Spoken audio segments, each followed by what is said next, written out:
Coming to the stage, the Executive Director of Groundwork Action, Lindsay Owens.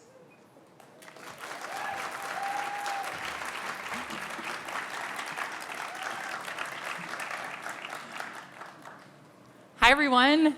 Welcome to EconCon Presents. We're live here at the historic Howard Theater, and we've got 600 folks from around the country tuning in today on their devices. So a great hybrid event for you. I'm Lindsay Owens. I'm the Executive Director of Groundwork Action. We're the economic campaigns arm of the Groundwork Collaborative and a co-host of today's convening. I have the pleasure of welcoming you to the event today and talking for just a couple minutes about the awesome afternoon we have planned. So first, let's talk about the lineup.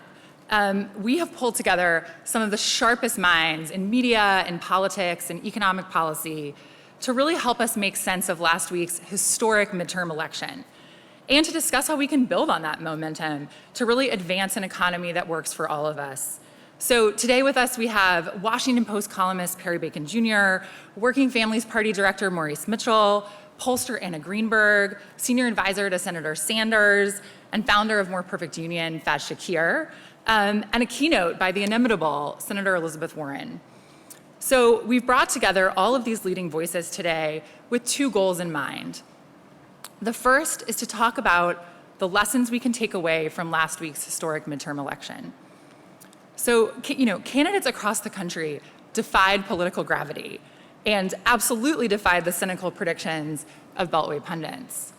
They rode to victory campaigning for our democracy, for our reproductive rights, and for an economy where corporations pay their fair share in taxes and working families thrive. So we'll spend a little time discussing why the pundits got this one so very, very wrong. We'll also talk about what we can learn from voters who supported progressive economic policies up and down the ballot. We're talking about a $15 minimum wage in Nebraska, a millionaire's tax in Massachusetts, the right to form a union in Illinois, Medicaid expansion in South Dakota, funding for investments in affordable housing, childcare, broadband, and education in places like Texas, New Mexico, Alabama, Rhode Island, and more. Over the last 2 years, you undoubtedly heard a lot from pundits and deficit scolds who warned that so-called overspending would sink the Democrats. Well, the midterm results prove otherwise. Over and over again, in red states and in blue, Americans voted to double down on the progressive economic agenda.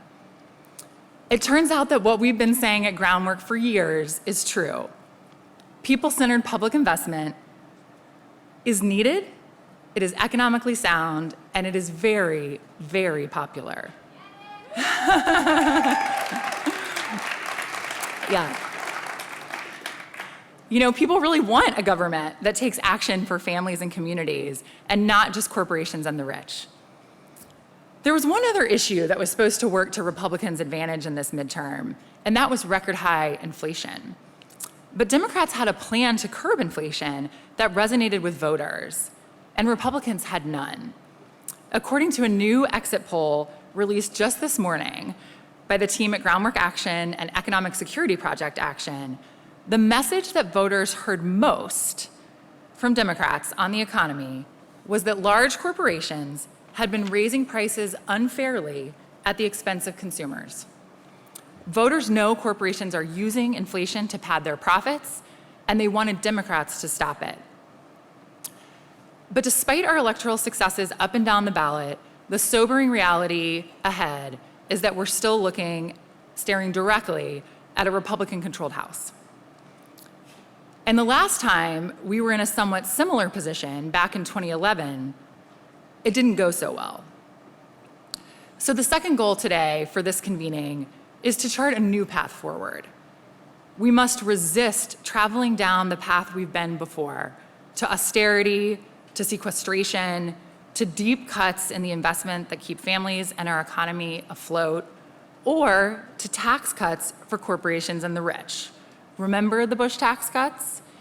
So these will only further entrench their outsized power over our economy. So no to tax cuts, no to deep cuts in the investments that keep families and the economy afloat.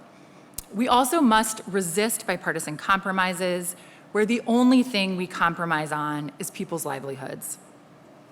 So it's clear that voters want their lawmakers focused on what they are focused on, building some economic security for themselves and their families.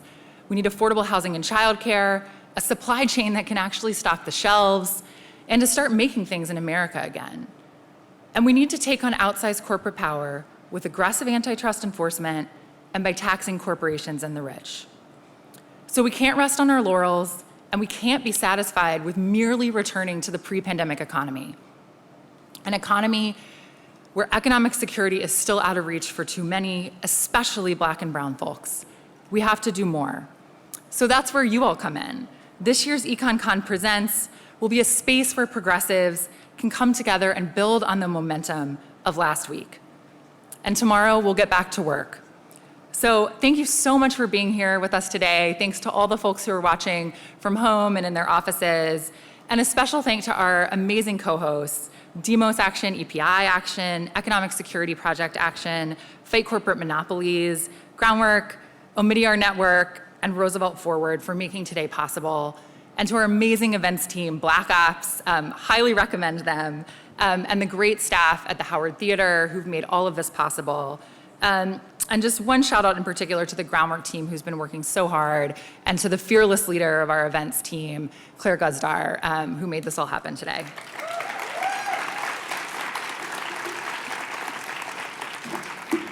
So with that, we're gonna get on with the show.